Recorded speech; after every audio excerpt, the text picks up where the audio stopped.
તો મિત્રો હવેનો સવાલ છે જીપીએસસી ક્લાસ 1-2 ની પરીક્ષામાં પૂછાયેલો પ્રશ્ન છે અને પ્રશ્ન કંઈક આવો છે કે ભારતમાં બંધારણીય સુધારાઓ વિશે નીચેનામાંથી કયા વિધાનો સાચા છે? તો અહીંયા મિત્રો બે વસ્તુ સ્પષ્ટ છે, એક તો ખરા વિધાનો પૂછ્યા છે અને બીજું એ સ્પષ્ટ છે કે જે વિધાનો આપ્યા છે એ બંધારણીય સુધારાને લગતા જ વિધાનો છે.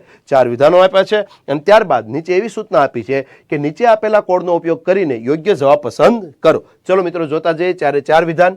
પહેલું વિધાન છે કે પ્રથમ બંધારણીય સુધારા 1951 મૂળભૂત અધિકારો પર વાજબી પ્રતિબંધો રજૂ કર્યા હતા. તો મિત્રો આ વિધાન ખરું છે. આ વિધાન એટલા માટે ખરું છે કારણ કે પ્રથમ બંધારણીય સુધારો 1951 થી ભારતીય બંધારણમાં અનુસૂચિ નંબર 9 દાખલ કરવામાં આવી અને એવી જોગવાઈ કરવામાં આવી કે અનુસૂચિ નંબર 9 માં દાખલ કરેલા કાયદાને અદાલતમાં પડકારી શકાશે નહીં. એ નાગરિકોના મૂળભૂત અધિકારનો ભંગ કરતા હશે તો પણ. તેથી વિધાન પહેલું ખરું છે.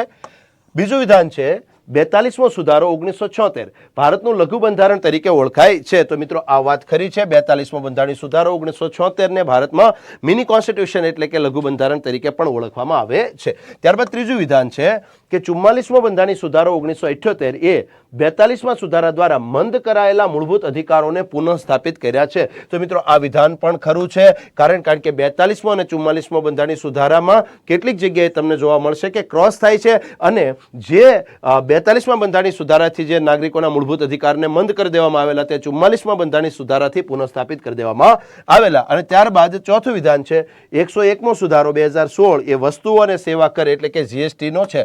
તો મિત્રો આ વિધાન પણ ખરું છે કારણ કે જીએસટી ને લગતો બંધારણીય સુધારો છે 101મો બંધારણીય સુધારો વર્ષ 2016 અને તેથી મિત્રો 1, 2, 3 અને 4 તમામ વિધાન ખરા છે અને તેથી મિત્રો અહીંયા આપણો જવાબ બને છે ઓપ્શન સી 1, 2, 3 અને 4.